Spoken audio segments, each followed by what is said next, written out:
okujjanjabibwa naye nkomawo nga ndi mulamu.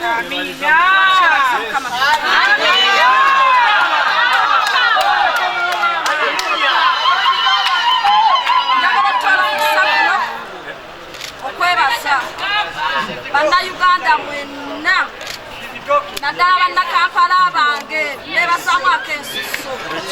Mwebale kunsabira, mwebale kunnambula, mwebale kubeera nga buli ddakiika mugamba nti Mukama Katonda suusa Shamimu Malende. N'ekirala njagala okwebaza ennyo omukulembeze waffe Robert Kyagulanyi Ssentamu awamu ne maama Babi Itungo bwe baalabanga obulamu buggwerera bajja ne bantuuza ne baŋŋamba nga tulaba obulamu bugenda.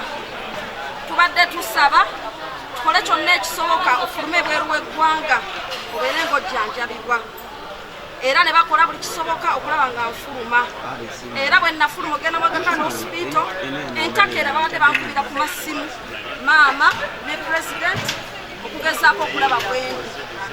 Era njagala okwebaza nnyo pulezidenti ng'asinziira wano ebigambo bye ebya kansoling. Pulezidenti ankubidde ng'amasimu n'abeera nga nkansolinga ng'amba Shami ojja kuba bulungi, tukyakwetaaga, ensi ekyakwetaaga. Mukama tayinza kutwala kati tusaba Mukama Katonda abeere nga akusuusa. Ate nga ne maama naye bw'ati oba olyawo ekiro nga maama Babi naye akola ki? Akubako. N'olwekyo njagala okubebazaamu ak'ensusso. Ate mu kkoweero lyennyini siyinza buteebaza bannange ffenna bwe tuli mu Family National Unity Platform. Mwebale nnyo baganda bange, mwebale nnyo bakwano bange, mwebale kunnambula. Mukama Katonda asaba abeere nga yabaddizaawo.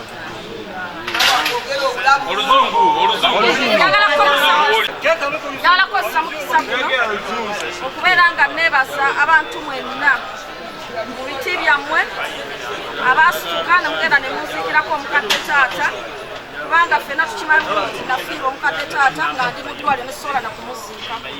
N'olwekyo mbeebaza nnyo mwenna Bannayuganda okubeera nti mwasobola okubeera nga munziikirako taata Alhaji Jamal Ahmed Ssebuta Malende. Mwebale nnyo, mwebalire ddala. Ate okusingira ddala delegation ate neekulemberwamu Pulezidenti waffe Robert Kyagulanyi Ssentamu naye n'abeerayo ddala kuziika n'obukulembeze bwa NUP bonna. Mwebale nnyo, mwebalire ddala Bannayuganda, Bannakampala mwenna ne Family National Unity Platform okubeerawo. Njagala okwebaza Supreme Mufti ow'Ekibuli ne delegation yonna, Sheikh Lunanoba ow'ekitiibwa Omulangira, okuba nti obubaka bwatuuka. Mubadde munsindikira essala ate ne mu kuziika. Supreme Mufti wakiika bulungi ku ttiimu y'Ekibuli. Tweyanzizza nnyo, tweyanzeege. Nsaba Allah abeere ng'abawa empeera esinga obulungi. Mu nsonga eyo era ey'otaata njagala kutwala mukisa guno okwebaza Katikkiro w'ekika ky'Emmamba wamu ne ttiimu yonna nga bwe mwajja era ne mubeerawo okubeera nga muziika taata n'okumusiibula. Bannange buli alina kye yakola ku kujjanjaba taata, ku kuziika taata, tumwebaza nnyo, tumwebaliza ddala.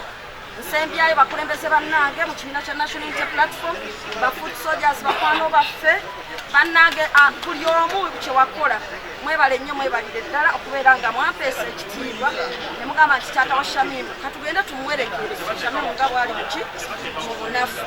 Mwebale kubeera famire ennungi. Olwaleero nkomyewo naye nga sikomyewo mu ngeri ya bulijjo ng'era embeera bwe mugiraba. Tubadde gye tuli naye nga naffe bigenda mu maaso mu Uganda tubiraba. Era olumu tubadde tusindika obubaka okuvumirira yadde ebiteeka ebyebiyisibwa mu palamenti n'embeera y'okutyoboola eddemba ly'obuntu egenda mu maaso.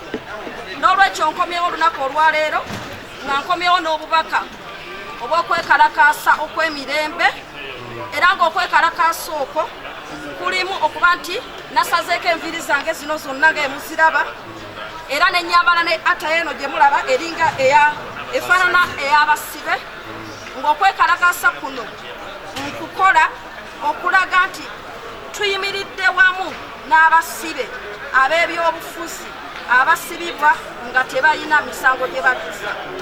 Mu kiseera kye kimu nga ndaga okwekalakaasa kwange olw'abo abantu bonna abasibe abali mu makomera tebayinza okuba nga si ba byabufuzi naye nga tebawozesebwa. Abantu bongedde okukwatibwa mu mbeera etali y'amateeka, batereka mu bifo ebitali by'amateeka, tebawozesebwa mu biseera babasuuza bubi nnyo ne balwala tebakkirizibwa kujjanjabibwa mu biseera so tufiiriddwa obulamu bungi kyokka ate nti ekisinga okwewuunyisa nti ate bannabyabufuzi oba abakwatibwa ku nsonga z'ebyobufuzi ate bo bannange kiyitawo nnyo n'olwekyo olunaku olwaleero nga Shamimu Malende nze nga ndabika bwe nti era nga nsaba bannayuganda bonna buli ali mu mbeera ey'obusibe abeere nga agoberera ekintu kino okulaga bannaffe abali mu makomera tutimiridde wamu nabo buli asobola asalako enviiri zo yadde nga toli musibe tusobole okuyimirira ne bannaffe tubalage nti tutambula wamu nabo era tulumirirwa ekyo kye bayitamu ekyokubiri tugenda kugenda mu maaso n'okutalaaga okulaba nga tuyamba abo bonna bonna abali mu makomera ku bwereere ngera enkola yaffe